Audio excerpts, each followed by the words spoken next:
again, my delight to welcome this gathering upon this particular spot, this hallowed ground, surely, as I would refer to it. Having the opportunity to return after so many years, I can assure you the old tobacco warehouse has vastly improved than I remember.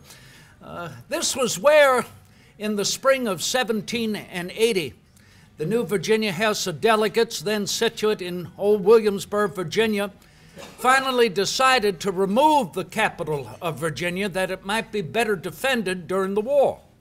Recall that Williamsburg is on the high ground between the York River to the north, the James River to the south, and therefore highly vulnerable to any enemy attack. And before that could happen, we made it a necessity to move to a better defended position, and that, of course, here on the heights of what had been Richmond Town. And so the old Virginia House of Burgesses, becoming the New Virginia House of Delegates, in the old Capitol building there in Williamsburg, May 15, 1776, decided in the spring of 1780 to relocate on this spot and hold their sessions in an old tobacco warehouse. As governor, the second elected governor of the new Commonwealth of Virginia, I then realized I would be the last resident of the old governor's palace, in which preceded me many of the old royal governors, the first being Alexander Spotswood, to take up residence there in 1710. I left the old governor's palace the spring of 1780, and just around the corner I took up residence in Fornicola's Tavern, or Senor Fornicola's Ordinary, and that became the governor's residence. Before, we had to retreat from the British that did eventually sail up the James and the York River to lay siege to the new Commonwealth of Virginia. It was on this site in that old tobacco warehouse that the Bill for Religious Freedom, which was introduced into the Virginia House of Delegates in Williamsburg, bill numbered 82 amongst 126 revisals of the old monarchical code under which we had been born and grew up. Those bills were then argued and debated here on this site. And though I was not present on this day, January 16, 1786, I was 3,000 miles removed as Minister Plenipotentiary at the court of His Majesty Louis XVI of France. I learned very shortly thereafter that on this spot, the Bill for Religious Freedom, argued, debated for a good 7 years, was finally resolved and passed. As I have written, when news of that resolution reached me in France, let alone was then disseminated throughout the Kingdom of France and the kingdoms of Europe, it struck Europe like one of Dr. Franklin's lightning bolts. That enlightenment is with us today in this room, here upon that original spot. So I look forward a little later to reiterate the resolution of our Statute of Virginia for religious freedom. But if you will now, I shall take leave from this dais and introduce the chairman of the Board of Trustees, Dr. Ben Howerton. Dr. Howerton.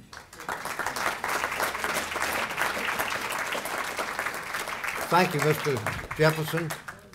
And let me yield for a moment, Governor, Mayor, to my wonderful advisor. I'm more than willing to shift Mrs. Wyckoff, Lorner. I'm more than willing to shift my time. I quite frankly think you're right on a roll. You keep going. You sure? Absolutely. If you said it. All right. Thank you.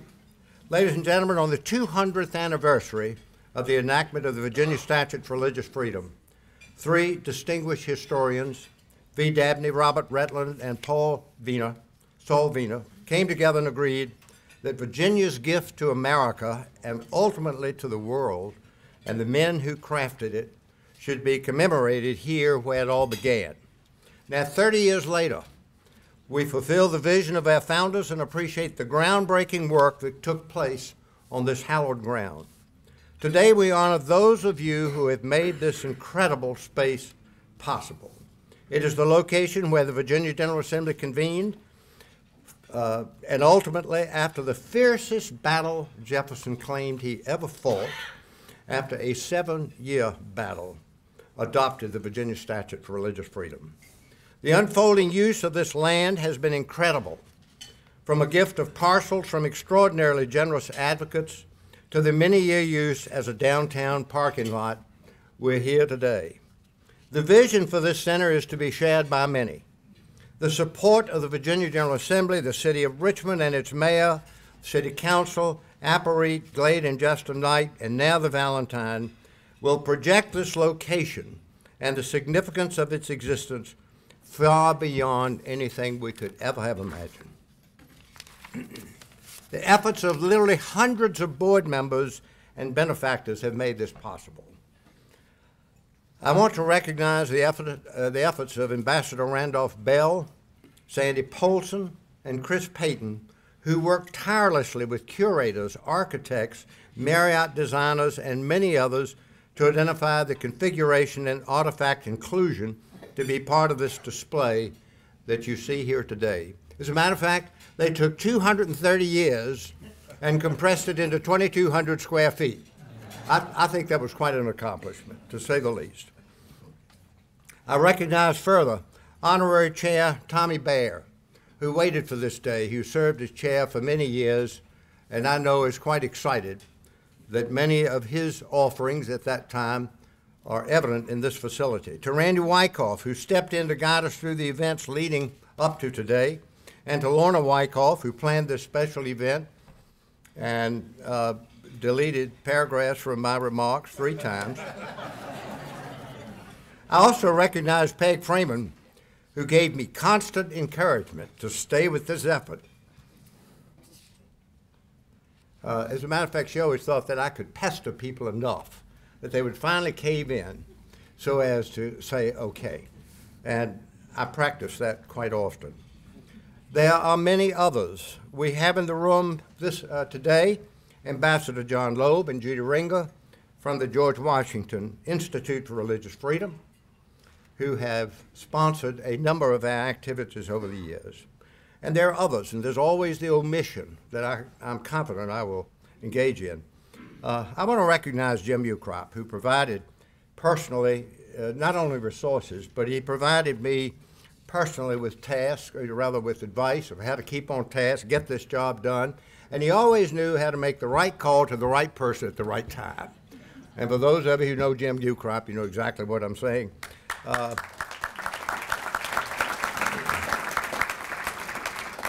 Louis Salamansky, whom I have not seen here today, who worked with us over the years to modify the space that we occupy at 14th and Main and to make it possible for us to reduce our sphere. Bill Martin, the director of the Valentine, who's been a real mentor to me over the years in his advice, counsel, and wisdom, and quite frankly, and John Stankina, who is the chairman of the Valentine board. As you all know, we will be merging with them, and we are just as excited about that entire venture as we can be. To Major Reynolds and the Reynolds Foundation, who over the years have sponsored major programs projecting the mission of First Freedom. And finally, to the First Freedom Board of Trustees, and particularly Vice Chair Phyllis Rubenstein, who has given untold hours and time and counsel directed toward many of the documents that were necessary to make all of this work. History matters, and I can assure you that we will need your continued support to fulfill the dreams of our founders. One of our obligations becoming a partner with Valentine is we have to carry our own weight. So I hope you will all remember us in the future, because we think we have something fairly heavy that will work. I can't tell you how proud I am of this facility, and I further share, frankly, this is the most important thing I've ever done. I do want to recognize very quickly persons who are with us today, who have given of their time. I mentioned, I overlooked in my remarks Ambassador Bob Seipel, who was the head of this organization for a number of years, Carol Nigas, and I apologize, Carol, I have not met you, so I can't. Very good. Okay, and please forgive me, and I'm sure I forgot others. I do want to recognize Congressman Bobby Scott, Governor and Mrs. George Allen, Lieutenant Governor John Hager, Congressman David Bratt, Congressman and Mrs. Tom Bliley, and I would like for Virginia Bliley to stand, if you would. Virginia Bliley was the first secretary for the First Freedom Center. Delegate Betsy Carr, Councilwoman Ellen Robinson is not here, am I correct? Okay. Now, this is a real treat. One gentleman whom I never had a minute's issue in persuading was Dwight Jones. He has been and was from the day this project was initially consummated, if you will, or really preliminarily, gave us his support, his guidance, his direction. I don't believe I ever had to be dismissed as a result of meeting with you, and that he has been our great advocate, and it's my real pleasure, Mayor Jones, for you to join us.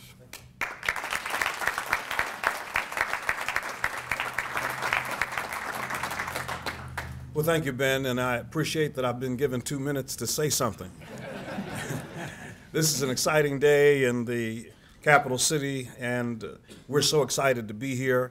I was here 2 years ago for the groundbreaking, and I've had countless meetings with the folks from First Freedom Center, and I remember Tommy Baer coming years ago and talking about what this was going to be. And so today we're all here happy to see the realization of this dream. And as a person of faith, I can think of no greater thing that could be done, no more important statue to be immortalized. The notion that I can approach God as I want to or not approach God is something that I think is very basic to our freedoms here in the United States of America. Liberty from government-sanctioned religious pressure and overlap is huge for all of us here, and because we kind of take it for granted, we really don't realize how big a thing this is. And so the First Freedom Center adds to the flavor and character of the history of this city. And so I want to offer kudos to the First Freedom Center for your tenacious spirit and determination. You have worked extremely hard, and if we have been of any benefit at all to cut through the red tape, of course there's no red tape in the city of Richmond, but if there has been any benefit to helping you cut through the red tape and get these things done, we are deeply, deeply happy. Congratulations on your merger with Valentine. And as mayor, I do have to speak a little bit about these new hotels and the kind of money they're going to bring in. It's important to us to know that these hotels are going to really benefit this area. This is going to be an anchor for this area. And anecdotally, I've talked to the shopkeepers and the hoteliers and the restaurateurs in the area, and they're already excited about the new business that they are experiencing because of what you have done here today. And so congratulations, Dr. Howerton and Apple and Randy and all of those who have made this possible. You have done a tremendous job, and today all of us are extremely proud to be Richmonders. And so, Governor, it's now my opportunity to introduce a very retiring man. He's a busy man. He's probably the busiest man in the room. In his first year of office, he has done a tremendous job. His agenda has been to build a new Virginia economy. He's the hardest working governor in the United States of America. And despite challenges, and he has put forth a budget that takes no money from K-12 education. He has had historic increases in the restoration of rights to those who have lost their rights. He is the jobs governor. Ladies and gentlemen, the governor of the state of Virginia, Terry McAuliffe.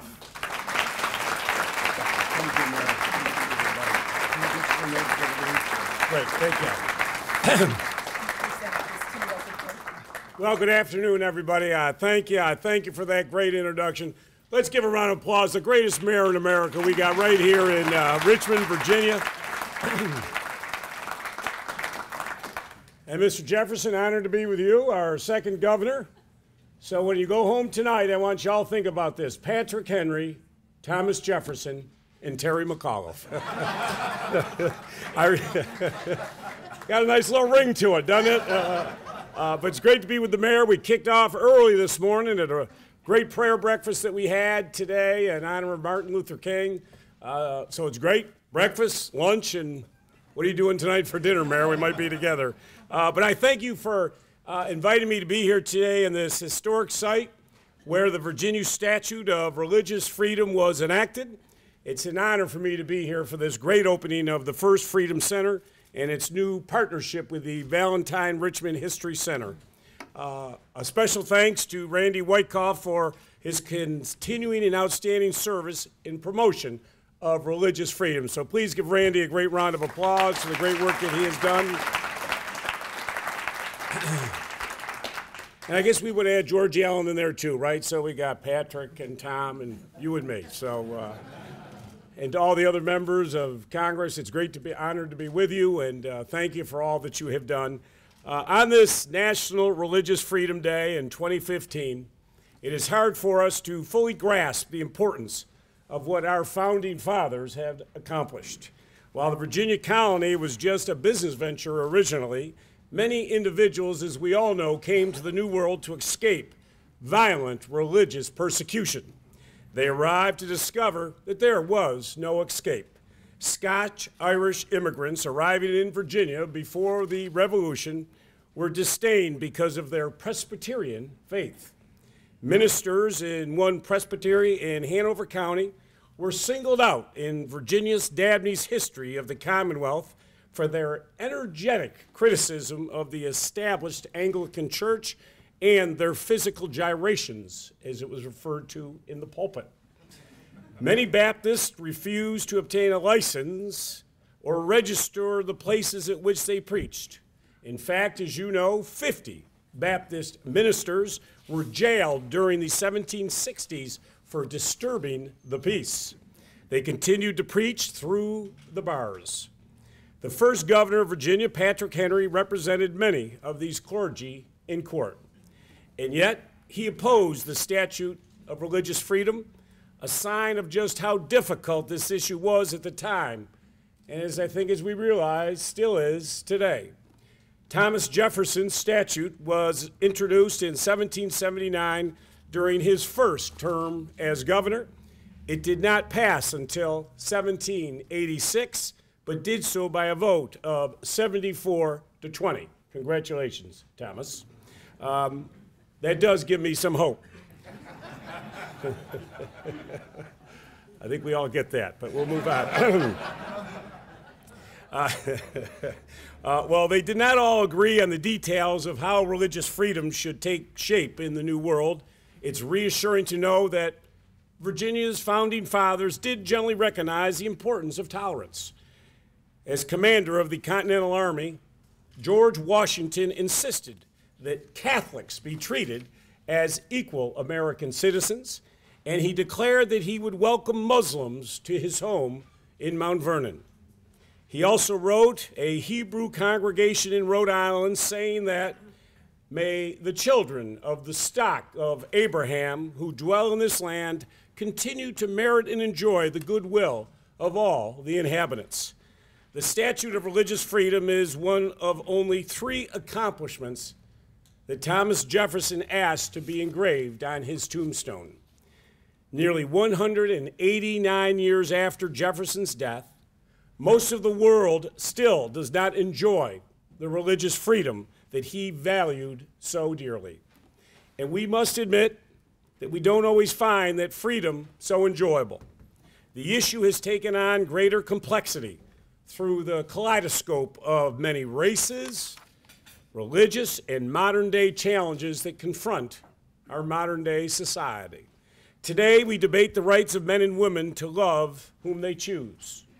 We argue over whether a business can limit workers' health care decisions based upon religious views.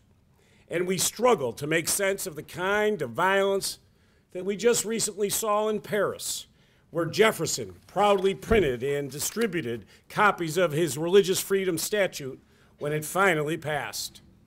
Folks, there are extremists in every religion, just as there are extremists with no religion at all. We know that those who use religion as an excuse for violence practice deceit because they are willing to kill members of their own faiths. In truth, they fight not for religion, but against freedom. One cannot be hauled into heaven in handcuffs. Religious freedom, at its essence, is about human dignity. In fact, during the Catholic Church's Second Vatican Council in 1965, its Declaration of Religious Freedom was entitled, "Of the Dignity of the Human Person." As Virginia's 72nd governor, I value the dignity of all Virginians, regardless of their race, orientation, or faith, as well as those who follow no religion at all. The policies that I have adopted in my first year in office promote openness and peaceful coexistence. As Virginians, each of us has the right to live according to the dictates of his or her conscience and a responsibility to respect the same rights of our neighbors. I am certain that the First Freedom Center can and will play a valuable role in promoting religious freedom for generations to come. And I am now proud to join the ranks of Virginia governors who have made tolerance part of their legacies. Thank you for inviting me to be here today.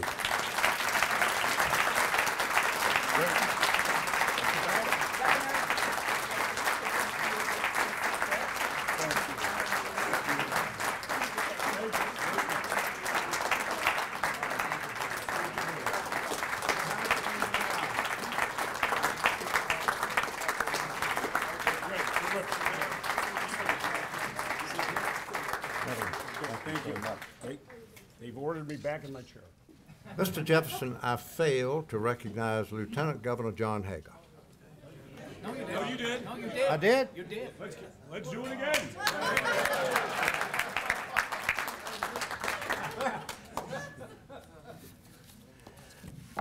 Thank you, Your Excellency. How you know what I intend to inscribe upon my tombstone, I cannot understand. But I think you may be correct. Earlier, someone made the statement that I had commented later in life that the argument over religion has remained the most severe throughout my entire life. I cannot help but think, having the opportunity to stand on this spot once more, so many years later, after it is said I have shed my mortal coil, that it is not only an honor, but an indication that faith is not faith without believing, in recognition of what we have achieved here on the soil of what is truly, is it not, the Promised Land.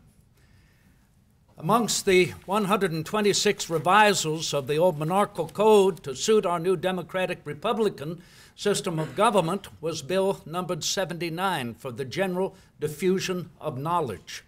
It called for the improvement of the curriculum at the Old Royal College of William and Mary, but also called upon the construction of schoolhouses all throughout Virginia that might be attended to by the poor as well as the wealthy, the female as well as the male. And within the very first paragraph of that bill, I asserted that history must be our prime read. For history, by apprising us of the past, helps us better to understand where we are in the present. It indeed is wont to draw us closer together in a greater hope as to where we are proceeding, and to realize that here in our nation it is no longer monarchy, nor landed gentry, nor nobility that stands at the helm of our ship of state, but rather the people. Well, we sail through uncharted waters. Man has never been here before. It is history, particularly our history, that helps to steady our rudder. I would like to reiterate the second paragraph of the Statute of Virginia for Religious Freedom in recognition of our history, and then as well to welcome the invocations of our gathering here this day.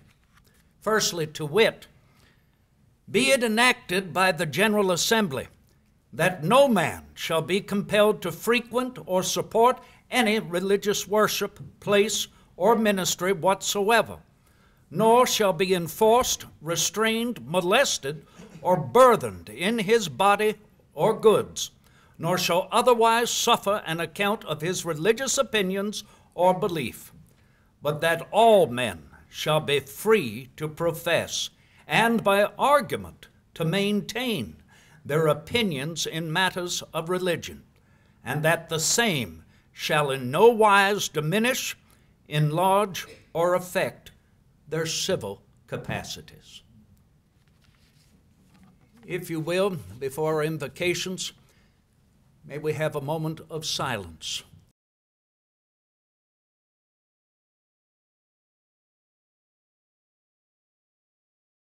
The right to do whatever you want. It's the right to choose one's own path in doing the right thing.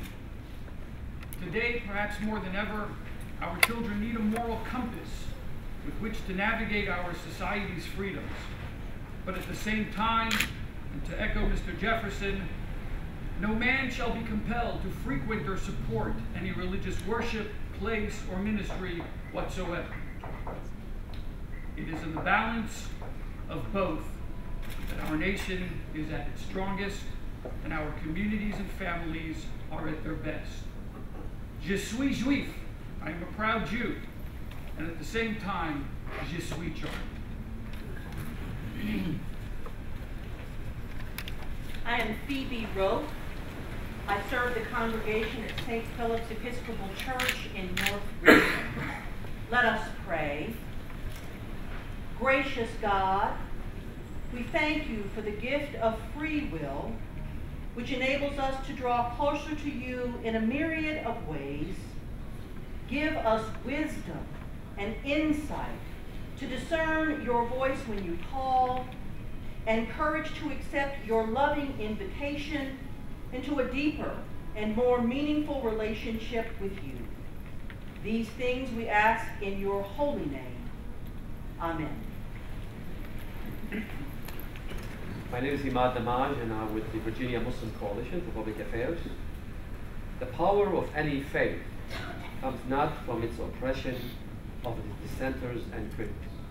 It comes from the moral integrity and the intellectual strength of its believer.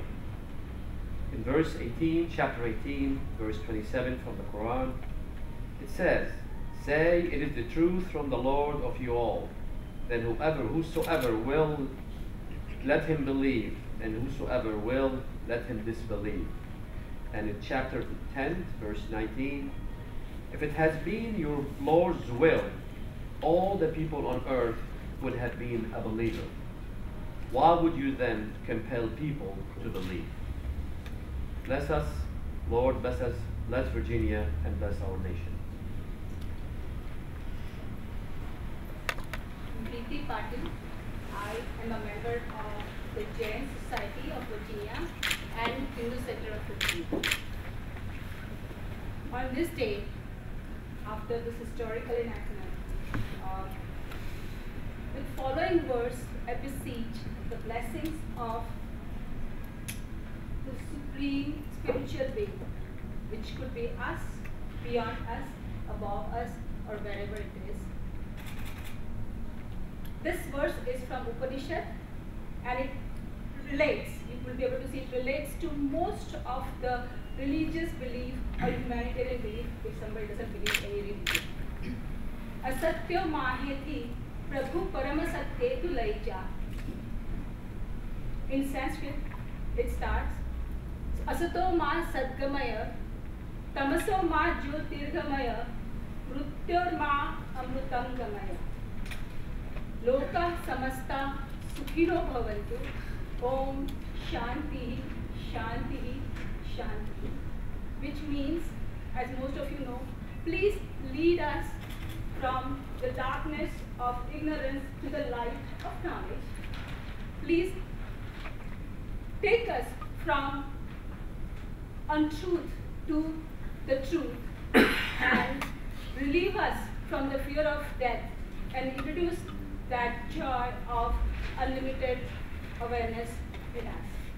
May all the life, all the beings in this whole world be at peace and happy. And may us all, everybody, through our thoughts, deeds, or speech, always try to achieve the same goal of wishing the happiness for everybody. This is similar to everybody is free to follow or not follow a religion. So with this,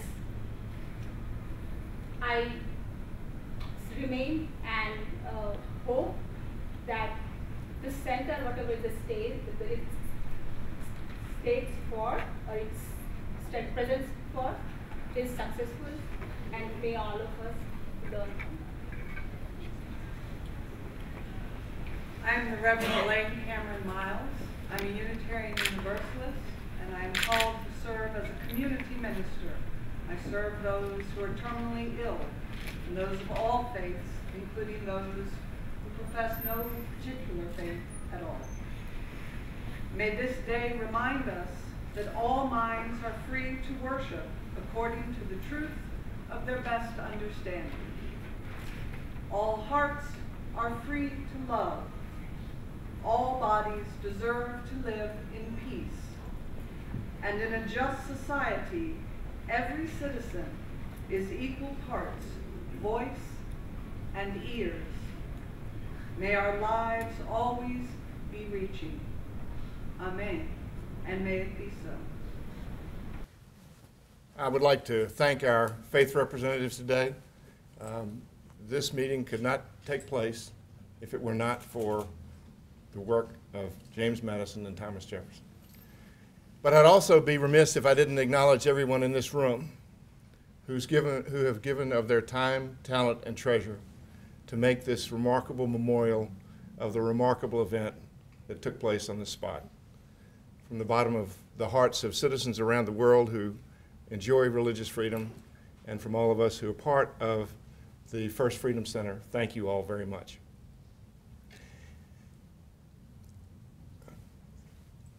One minute. I just made a mistake. So thank you all. And with that, Don't worry. no, mine was a big one. With that, I would like to introduce, would you all stand?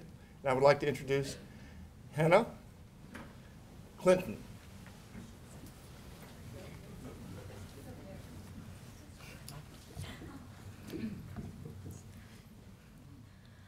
Oh, say, can you see by the dawn's early light what so proudly we hail at the twilight's last gleaming, whose broad stripes and bright stars through the perilous fight o'er the ramparts we watched were so gallantly streaming, and the rockets' red glare, the bombs bursting in air, gave proof through the night that our flag was still there.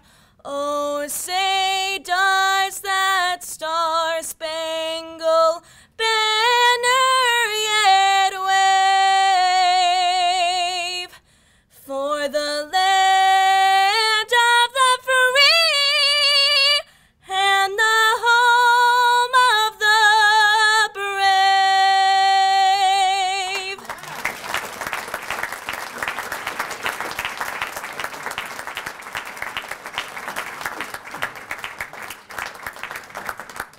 I managed with that to irritate 3 women, one of whom I'll have to atone for probably a long time. But For those of you who have not had a chance to visit the center, some of you may have received a small portrait of Jefferson. Please, at the conclusion of this, I hope you will take time to visit. If it's too crowded, please hang around. Mr. Jefferson has graciously agreed to answer any questions you may have about any aspect of his life or this act, and I hope you'll enjoy it. If you do, please enjoy coffee and hospitality. We have some light dessert coming. But finally, we have prepared a commemorative book, which we hope you'll enjoy. This book is designed to honor all of those who've been involved in this remarkable achievement, present and past. I'm not sure where Mr. Jefferson falls in that category, so we'll just have him as all-encompassing. But again, thank you all so much for coming. Thank you for your wonderful support, and you all have a wonderful day. Thanks.